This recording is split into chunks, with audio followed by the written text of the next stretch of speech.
¿Qué tal, mis queridos estudiantes? Nuevamente estamos el día de hoy, muy buenos días, y vamos a comenzar con la materia de estructura socioeconómica de México. Vamos a comenzar con la naturaleza y sociedad. Bien, los recursos humanos y recursos naturales. Vamos a comenzar viendo qué son los recursos humanos, ¿sí? Pues los recursos humanos equivalen a la fuerza bruta de un país y son el conjunto de conocimientos, de experiencias, aptitudes y habilidades de una sociedad. Eso es lo que constituyen los recursos humanos, ¿sí? Recursos humanos, ¿sí? De una sociedad. Es decir, todo lo que el hombre puede aportar a la economía de su comunidad. Y, por otra parte, los recursos naturales. Los recursos naturales son los elementos de la naturaleza que se destinan a la producción económica y al desarrollo social, ¿sí? Por ejemplo, aquí están, pues obviamente los animales, los recursos del subsuelo y las fuentes de energía, ¿sí? Bien, vamos a ver algunos conceptos muy importantes y les pido que por favor pongamos mucha atención. Estructura socioeconómica de México. Vamos a checar qué es la estructura, la superestructura e infraestructura. Vamos a ir viendo la diferencia en cada una de estas. Para el análisis económico de un país es indispensable conocer estos tres conceptos que son básicos: estructura, superestructura e infraestructura. Vamos a empezar con estructura. ¿A qué se refiere la estructura? Pues es la forma en la que una sociedad se organiza para producir bienes de consumo, para satisfacer sus necesidades, ¿sí? Y además, estas van a comprender las fuerzas productivas y las relaciones sociales de producción. Pero vamos a ver qué son las fuerzas productivas. Estas son la combinación de los elementos del proceso de trabajo, es decir, los medios de trabajo y la fuerza de trabajo. Como ejemplo, vamos a tener uno que tenemos en la actualidad, ¿sí? Un ejemplo muy claro. Por ejemplo, la empresa de Coca-Cola, ¿sí? La empresa pues adquiere maquinaria, ¿sí? De inicio la empresa Coca-Cola va a adquirir maquinaria, pero obviamente esta maquinaria pues va a necesitar de uno o más operadores, es decir, la fuerza de trabajo. Y a esta combinación, ¿sí? De fuerza de trabajo humana y de maquinaria se va a llamar fuerzas productivas, ¿sí? Eso es un claro ejemplo, chicos. Bien, ahora vamos a ver lo que es la superestructura, ¿sí? La superestructura son aquellos aspectos jurídico-normativos, ¿verdad?, institucionales e ideológicos. Es decir, la superestructura es el conjunto de instituciones que tienen como función básica relacionar la sociedad con la cultura. En ese sentido, algunos de ellos son la iglesia, los partidos políticos, los centros educativos, las corrientes de pensamiento, las artes, formando en su conjunto, ¿verdad?, la cultura de la sociedad, así como su identidad. Esa sería prácticamente lo que es la superestructura. Y la infraestructura, ¿verdad? Es el soporte físico. Soporte físico, ¿verdad? Donde se asienta la economía del país, es decir, los servicios que permiten el desarrollo de ese país, ¿sí? Entonces podemos resumir que la infraestructura es la base material del desarrollo de una nación, como por ejemplo están las vías de comunicación, las carreteras, están los servicios, la educación. A eso se refiere la infraestructura, ¿sí? Bien, vamos a pasar con el sistema social. Y aquí vamos a estudiar precisamente a Talcott Parsons, un sociólogo, y a Carlos Marx. Vamos a ver qué decía Talcott Parsons, ¿sí? En cuanto a un sistema social. Sabemos que en nuestra sociedad, ustedes o nosotros aquí donde estamos viviendo, ¿verdad? Nuestro municipio, pues existe una pluralidad de individuos, es decir, cada uno tiene sus características esenciales, ¿verdad? Hay una pluralidad, es decir, no solamente existen personas con ciertas características, sino que es un mundo de características que nos hacen ser únicos y que al mismo tiempo nos hacen ser diferentes, ¿sí? Y Talcott Parsons decía que el sistema social se divide en subsistema social, que son las posiciones que ocupan los individuos en una institución.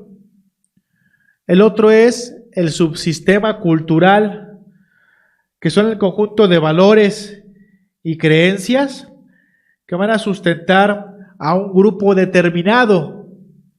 Y también está el subsistema de la personalidad, que es la interacción de un individuo frente a la cultura y sociedad de su entorno. Esta es la teoría de Talcott Parsons en cuanto al sistema social.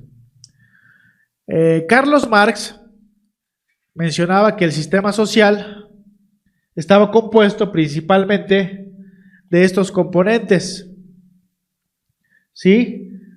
Y que era un sistema de dos clases, ¿sí? Carlos Marx decía que el sistema social era un sistema solamente de dos clases. Es decir, uno de ellos es que el individuo a qué clase social pertenece, ¿sí? Si es obrero, si es campesino, si es burgués. Y obviamente el lugar que se desempeña. Y el otro es el subsistema de ideologías, que son las ideas que se sustentan dependiendo de la posición de clase y finalmente las relaciones que sustentan los dominados con los dominadores. ¿Sí? Entonces podemos resumir que el sistema social pues es la pluralidad de individuos que van a interactuar entre sí, ¿sí? De acuerdo con normas, significados culturales y compartidos. Sí, eso en cuanto a Talcott Parsons. Y en cuanto a Carlos Marx, para resumir, pues él decía que es un sistema de dos clases, ¿sí? Que están enfrentadas. Una minoría que es capitalista, ¿sí? Que poseen los medios de producción, que les va a permitir acumular cada vez más capital. Y una gran masa de trabajadores que se ven obligados a vender su fuerza de trabajo para sobrevivir. A eso se refiere con el sistema de dos clases. La minoría, que es la que aporta el capital, y la gran mayoría, que son los obreros que trabajan. ¿Sí? Bien, vamos ahora a ver que existen también, ya vimos el sistema social, que es parte de la estructura socioeconómica de México, y vamos a ver ahora el sistema económico. ¿Sí? Vamos a ver qué es un sistema económico. Bien. El sistema económico, existen algunas definiciones, ¿verdad? Pero vamos a definir la que está en su guía, que es la forma en la que se organiza la actividad económica de una sociedad. ¿Sí? Es decir, la producción de bienes y servicios, así como su distribución entre sus miembros. Y tiene algunas características este sistema económico, que primero es el ordenamiento jurídico, es decir, quiénes son los dueños de los factores de producción, ya sea el Estado, ya sea la parte privada o sea mixta, este sistema económico. ¿Sí? Ahora, ¿cómo medimos o cómo sabemos si existe un crecimiento económico? Pues obviamente hay indicadores y que son precisamente los que se utilizan para saber hasta dónde hemos crecido en el tema económico. Pues uno de ellos, el que encabeza todos ellos, es el PIB, que es el Producto Interno Bruto. ¿Y a qué se refiere el PIB? El PIB, pues obviamente va a medir todo lo que un país produce. ¿Sí? Otros indicadores es la producción sectorial, el ingreso per cápita y la balanza comercial. Y en este crecimiento económico existen dos modelos. Uno es el modelo clásico y otro es el modelo continuo. ¿A qué se refiere el modelo clásico? Pues es la división del trabajo, que va a permitir la especialización de los trabajadores y de los países en una actividad específica, lo cual va a generar pues un aumento en su rendimiento. Y el modelo continuo, pues este se refiere a que el Estado, ¿verdad?, va a tener un papel activo en la economía para mantener el aumento de la producción, del empleo y del consumo. ¿Sí? Vamos a pasar ahora. Dentro de la estructura socioeconómica de México se encuentra el neoliberalismo, que es un sistema económico que prevaleció en México por muchos años. ¿Cómo da inicio este sistema económico? Se inicia en los años de 1977 con el presidente José López Portillo. ¿Sí? Continúa este sistema económico con Salinas, con Zedillo, y uno de sus iniciadores fue también Miguel de la Madrid. ¿Sí? Ahora vamos a definir qué es el neoliberalismo. Quizás lo hemos escuchado, inclusive en el noticiero de las mañanas, que era el presidente de la República, pues habla precisamente mucho sobre este sistema económico del neoliberalismo. Y vamos a definirlo de esta manera. Es un sistema político y económico que exige que se debe de llevar, ¿verdad?, a liberar a las industrias y a la economía en favor de los particulares, principalmente de las grandes empresas. Y además, pues va a existir poca o nula intervención del Estado, que va a estar sometido a un pequeño grupo que va a decidir los precios en forma libre de alimentos, medicinas y servicios. ¿Sí? El neoliberalismo es una economía orientada al mercado internacional.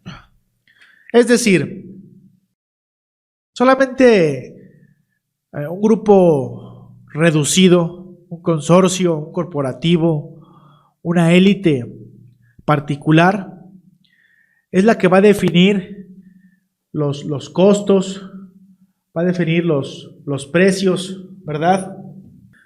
Y entonces, pues vemos que este sistema económico del neoliberalismo, ¿verdad? Pues también tiene algunas características. Vamos a ver algunas de las principales. El neoliberalismo tiene como una característica principal la privatización de muchos servicios que eran brindados por el Estado. Pues algunos de nosotros sabemos que anteriormente, pues lo tenemos aquí en Oriental, el ferrocarril, ¿verdad? Pues era antes Ferrocarriles Nacionales de México.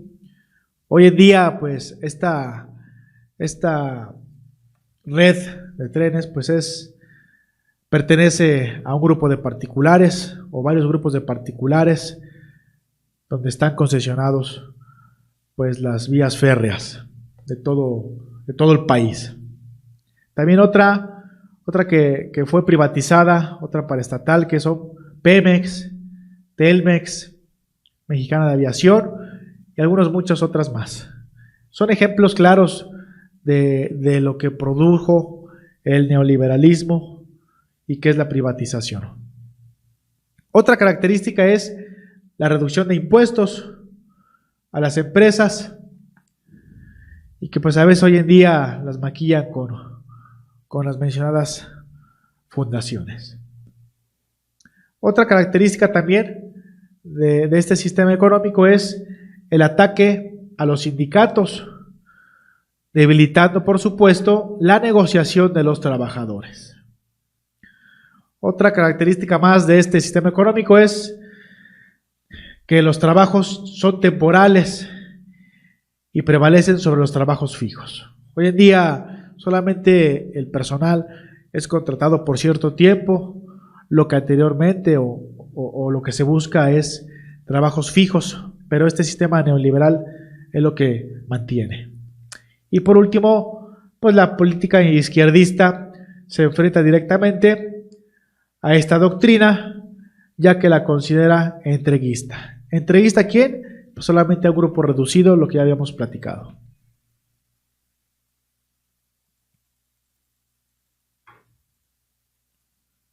Y por último, vamos a observar un concepto que pues en ocasiones igual lo hemos escuchado, que es precisamente la globalización. ¿Sí? ¿Qué es la globalización? Pues es un proceso histórico, es un fenómeno económico y social en marcha que consiste en la creciente comunicación e interdependencia de los países del mundo, ¿sí? Uniendo sus mercados, las sociedades y las culturas. Es decir, es un proceso histórico de integración mundial en diferentes ámbitos, tanto en el político, el económico, el social, cultural y por supuesto tecnológico, que va a generar una gran conectividad en todo el mundo. ¿Sí?